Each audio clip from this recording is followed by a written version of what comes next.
YouTube, what's going on? It's your boy Buddha back in the building today for a video I am excited to make. I've been working, discussing, debating on this video for a while because I know there's going to be a lot of feedback, a lot of opinions in the comments. I want to see them all. I want to hear your thoughts because today I've compiled a list of what I like to think are necessary skills for physical damage dealers. Okay, if you guys like this, I want to do it for magic casters, I want to do it for support type units, things like that. Granted, right, I need to preface this video and say that every character has such individual skill builds that can make them look a certain way or make them look the best, that is very specific to them, right? And that depends on the amount of SC reserve they have, how many arcs you have that can teach certain skills to the units. So this isn't like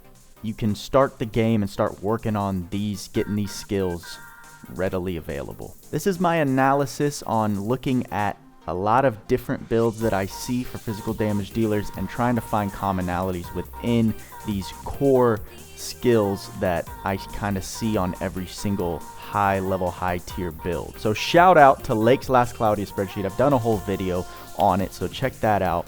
But I'll put the link in the description for this video as well. Using that, I was able to build my little rinky-dinky spreadsheet over here to summarize the skills I wanted to highlight and talk about in this video, starting with the attack up skills. These are going to raise your strength by a flat percentage depending on which one you have, and they do stack. So putting multiple attack up tier 1, 2, 3 is very common, so that you can get those bonus percentages in strength. Shout out to the young Midoriya on my Discord. We were going back and forth about this, and he explained that a lot of the times you don't want to use attack up 4 here with that flat 12% buff, because you'd rather save the SC, use it for maybe a more particular skill that's going to work best on that unit, and just go with this combined attack 2 and attack 3 to get a 13% strength boost, which nets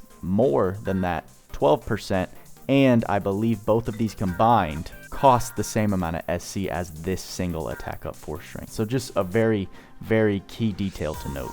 I've got the different arcs that you can acquire these skills from, right, which is very dependent on if you've pulled a lot of these or not.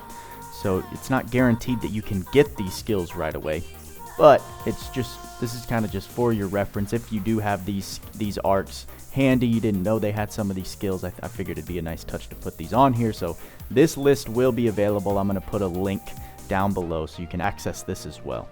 Next up, we have the critical up skills. Those are going to obviously increase your critical rate.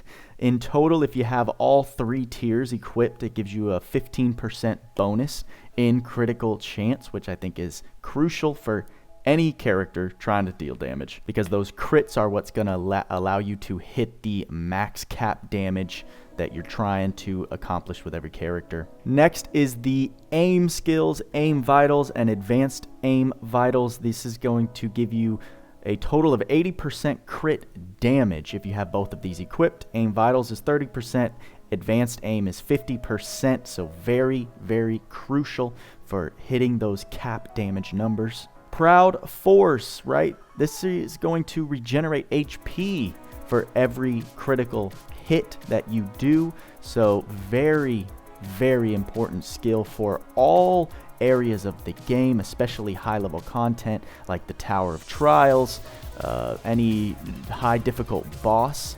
Every chance you can get to regenerate HP is beneficial, and this is one of the best because it happens on every crit.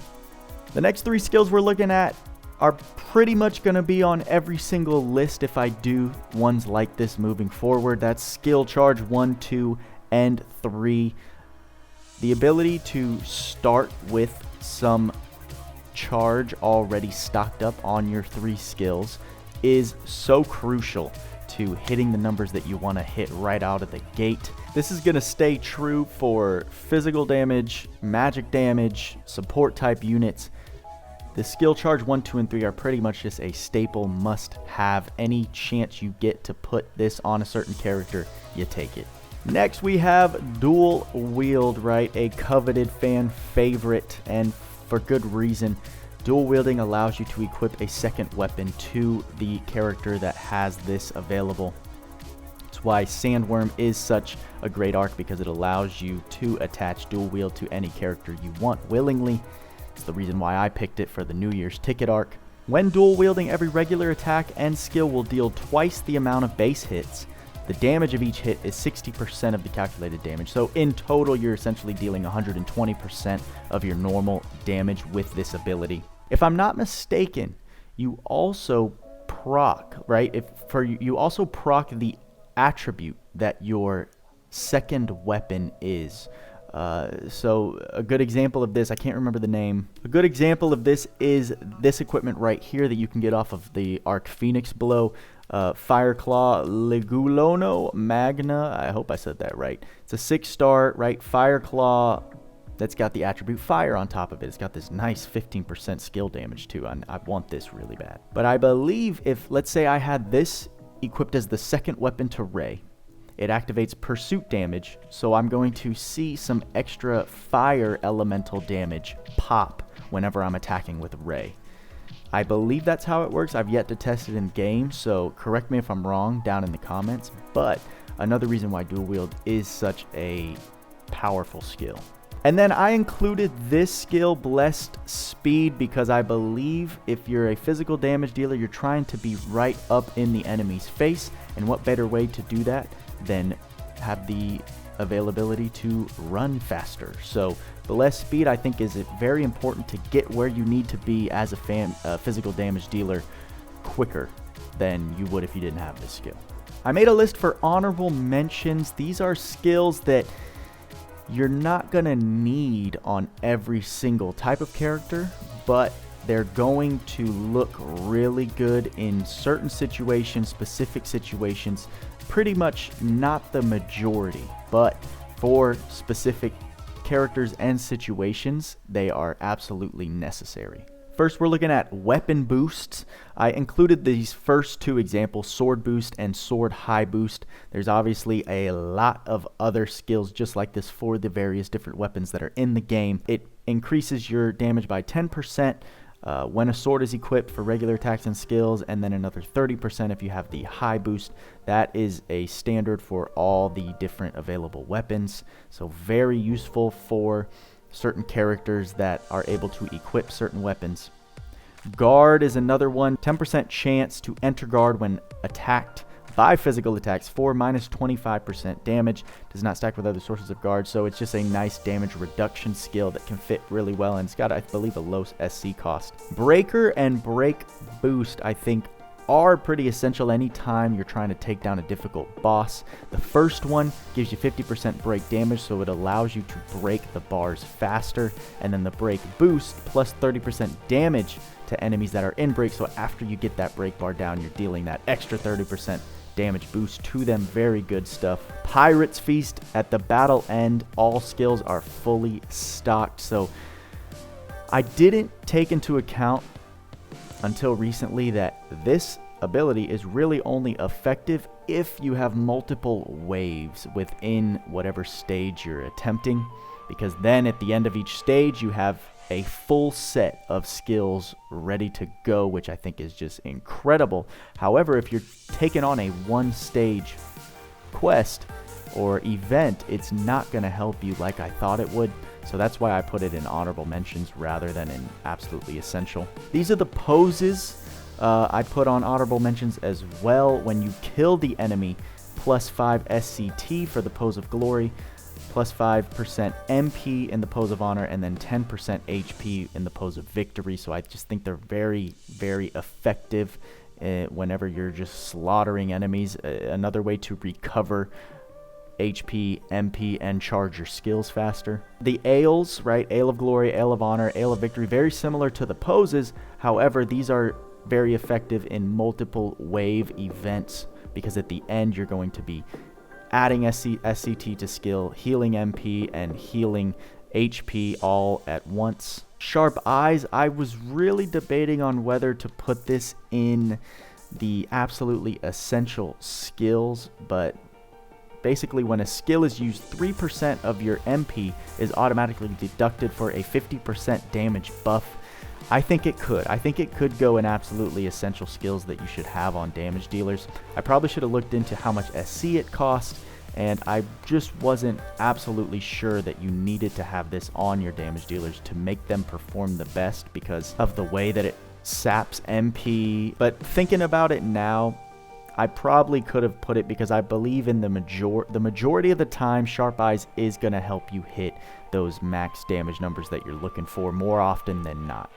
I think the minority is relying on MP for any type of physical damage dealer. And then last on my list, I have the Slayer skills, and for example, I have Soldier Slayer and Sorcerer Slayer here. There's a bunch of others, right? I wanted to highlight these two because of their usefulness in PvP and a lot of different quest stages. Soldier and Sorcerer Slayer are very common typings that you're going to see throughout your gameplay, so that's why I wanted to include it, because they give you a 50% damage increase in that particular typing for for whoever you have these equipped on.